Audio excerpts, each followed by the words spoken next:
Hey everybody, great to see you this morning on this overcast spring day. Things are coming along nicely in my little neck of the woods, literally, here in northern Illinois, and I'm so glad you're here with me. I'm Rita Hickman. I'm a body mind expert and shiatsu massage therapist, and I help women navigate the overwhelming stress in life by learning about how their body and mind really works. Hey Sharon, because when you know how you work, you can actually do something about it. And there's a lot of mysteries and a lot of unknowns that have been known in the past, but we've really just forgotten and gotten detached from in today's world.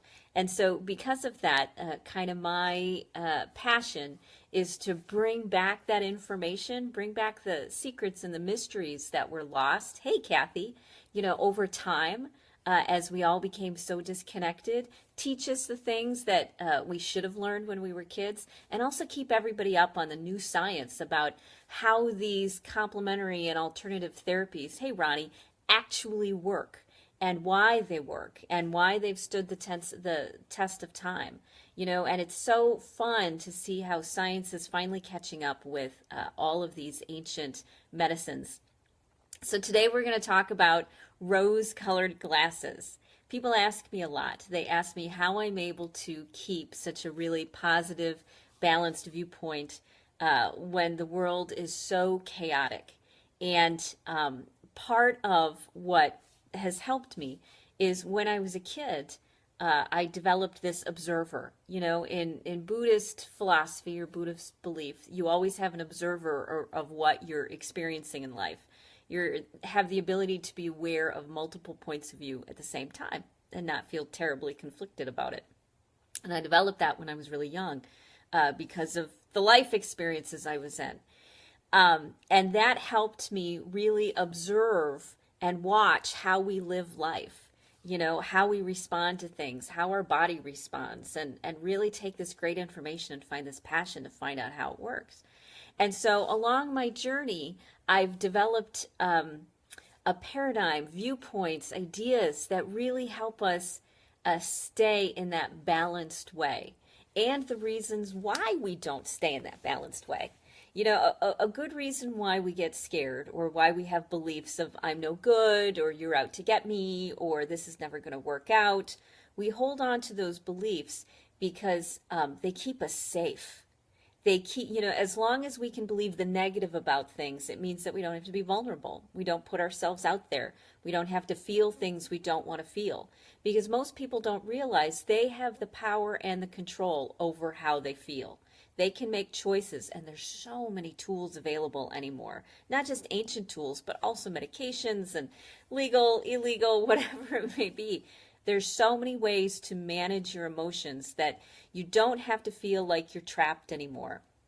And that's something that people haven't realized, that there's thousands of holistic ways to manage how you feel and deal with not only your emotional felt sense, but any aches or pains or hurts that you have, from knees to backs to headaches to whatever. There's so many tools available to help us at least manage how we feel so we don't end up being completely derailed by life. And I'm here to show everybody how to do that. So a paradigm, an understanding that I have from taking a negative belief to a positive belief is that I learned a while back that everybody's got their own story that they live. Everybody's got their own set of beliefs that were passed down from generation to generation. Or if you were like me, kind of raised by wolves, you created on your own based on a childlike mind. And these beliefs became the foundation of how we live our life.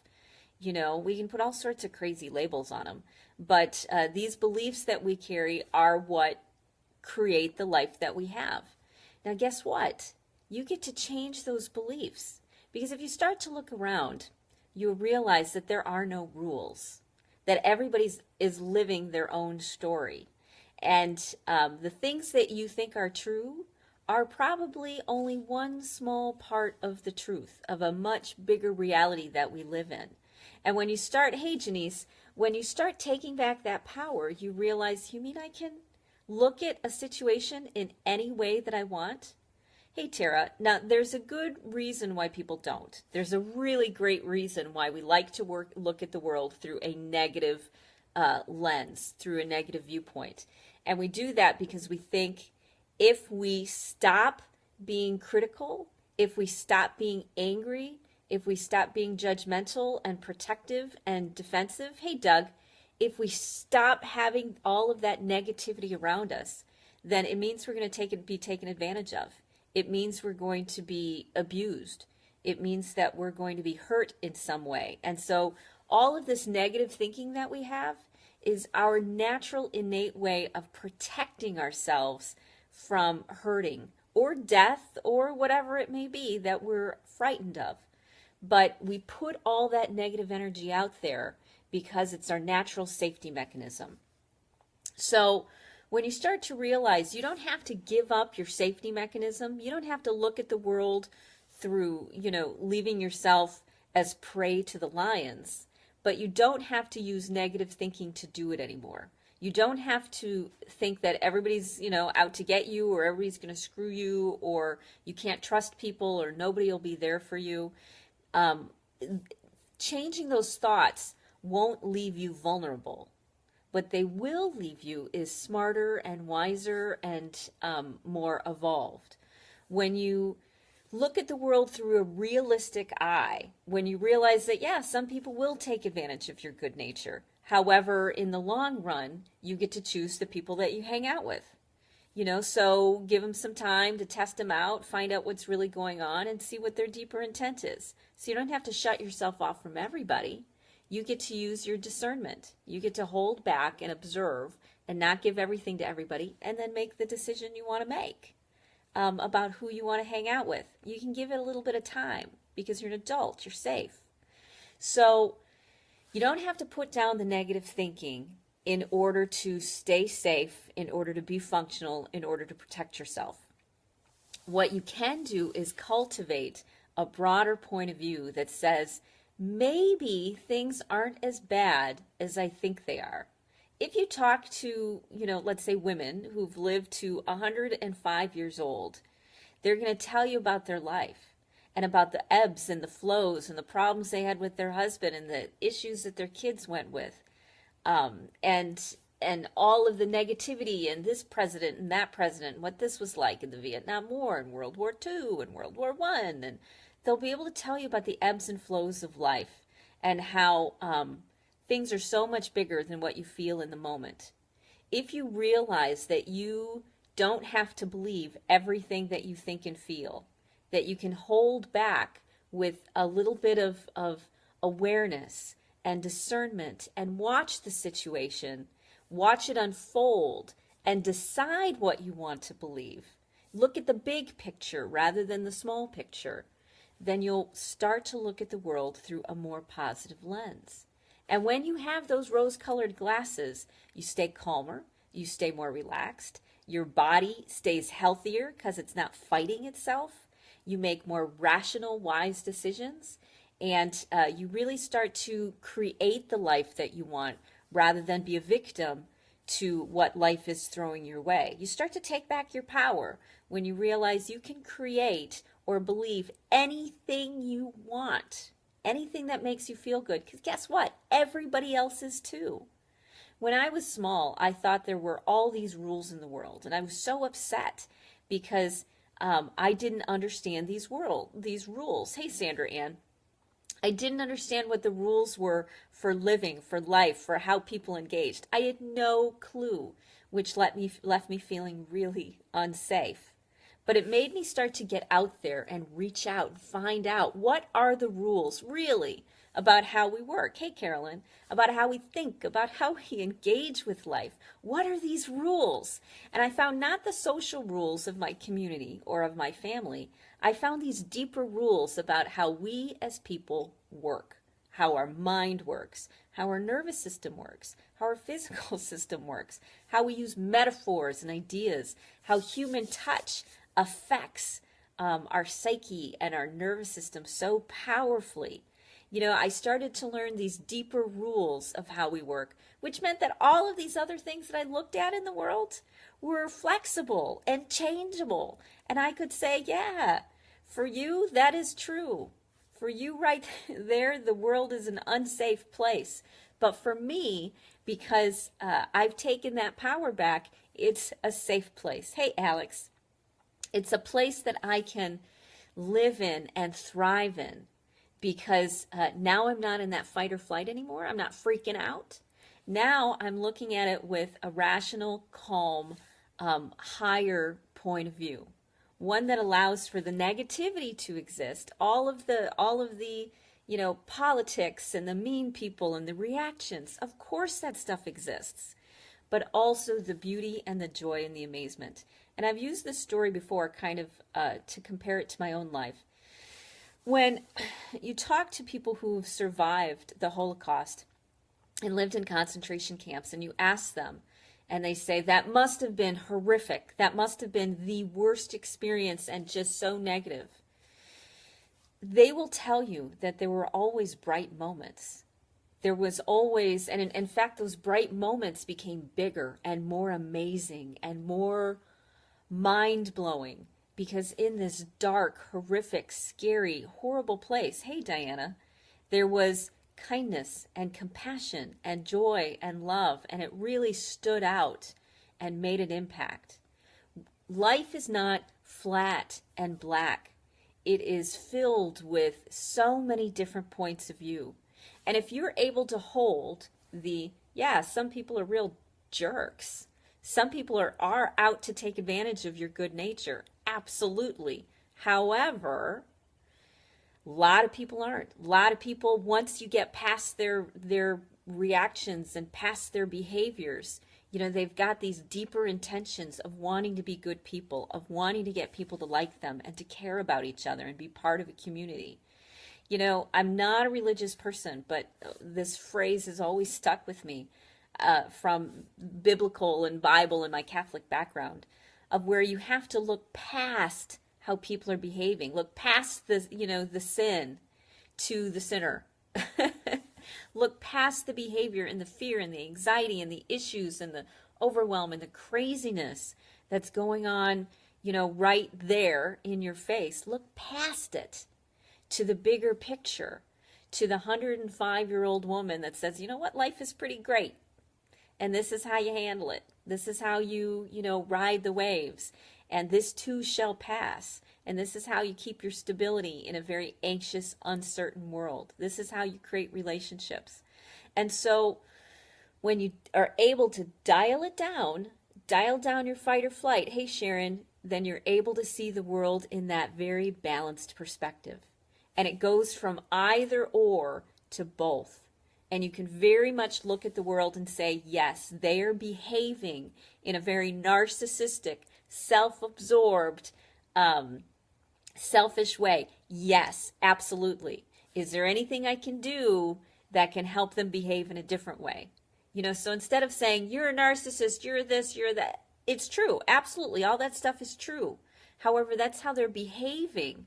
Yeah, God in the heart of every human. See the God in everyone, or the goddess, or the light, or the beauty, no matter what their mental state. Doesn't mean you don't protect yourself. Oh my gosh.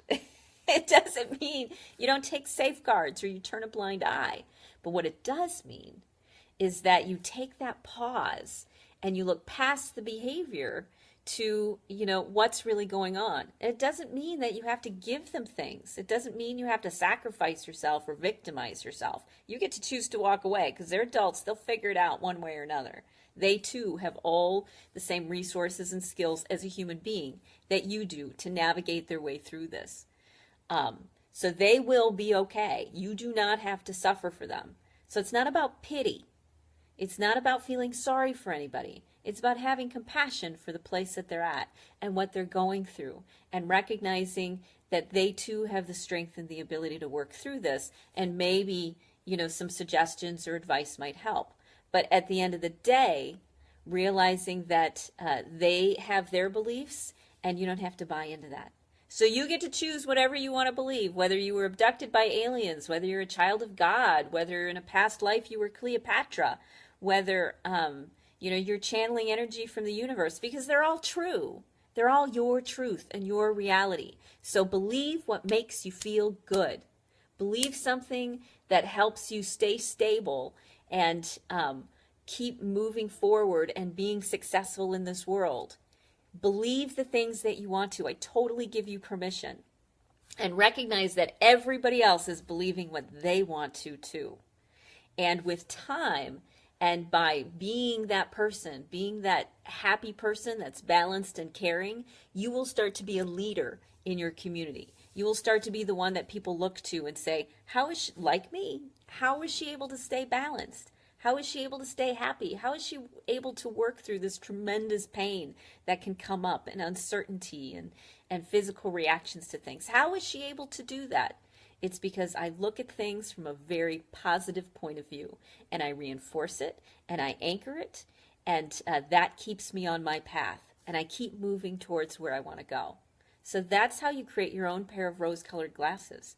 It doesn't mean that you don't see all the hard things. It doesn't mean that you don't do something or be smart enough and protect yourself. What it means is that you purposely look for a new perspective that serves you better. When you were young, the old perspective worked good. Hey, Shayna! The old perspective worked good because it kept you safe. But you now get to keep yourself safe.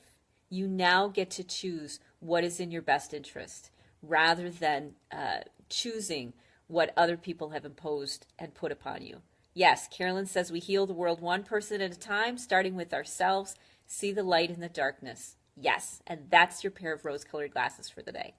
So your homework assignment, should you choose to take it, is to find one thing that isn't too overwhelming, isn't too scary, angry, pushes you over your edge. Find one thing that's kind of middle of the road that you have an opinion about, and choose to look at it in a different point of view, however you want to. Either that, wow, this person must be suffering, physically, or wow, they must have come from a whole different world where this doesn't exist. Choose to look at things in a balanced perspective.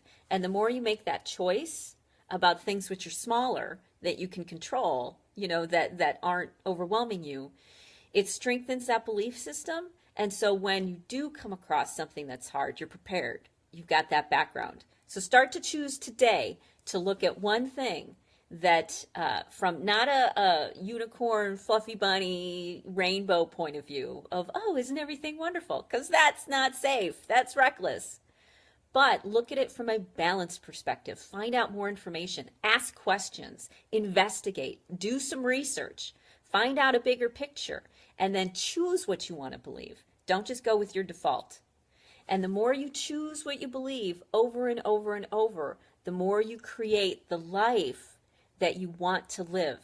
Because when you have rose-colored glasses, you stay calmer, you stay happier, your body is healthier, and you make better decisions because you're not coming from a reactionary place of your past or your pain or your parents or your family, anything like that. Okay? So that's your homework assignment today. I will see you Monday. No matter where you're seeing this, YouTube, Facebook, email, please leave a comment. I would love to hear from you, and the support helps me stay motivated and on task to help keep bringing us together. So love it, share it, like it, comment on it, and sometimes it takes me a week or so, but I'll always get back to you. Okay? Have a great rest of your Friday. Have a great weekend, and I'm looking forward to seeing you Monday. Bye.